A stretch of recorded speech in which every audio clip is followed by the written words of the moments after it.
Hey there, fellow money managers. If you're looking to transfer funds from your Wells Fargo account to Chime in 2025, you're in the right place.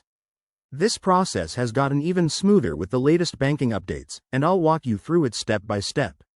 Whether you're saving for a big purchase or just moving money around, this quick guide will have you set up in no time. First things first, make sure you have both your Wells Fargo and Chime accounts ready. You'll need your login details for Wells Fargo and your Chime account number handy.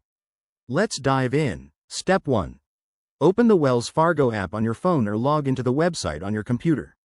If you're using the app, it's super intuitive. Just tap the Transfer or Move Money option from the main menu.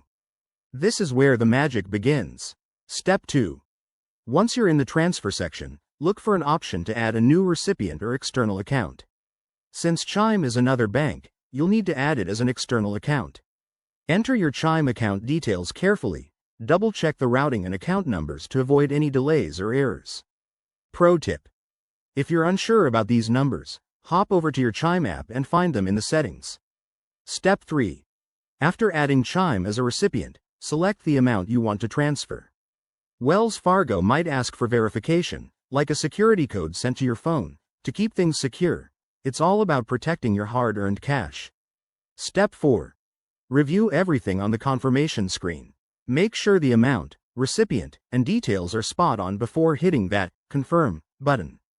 Transfers usually take 1 to 3 business days via ACH, but in 2025, some instant options might be available depending on your accounts.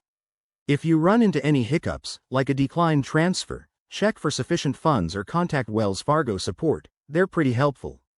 And remember, fees could apply, so glance at your Wells Fargo terms. There you have it, you've just mastered transferring money from Wells Fargo to Chime. Give it a try and let me know in the comments how it went. If you found this helpful, smash that like button and subscribe for more finance tips. Thanks for watching, and see you next time.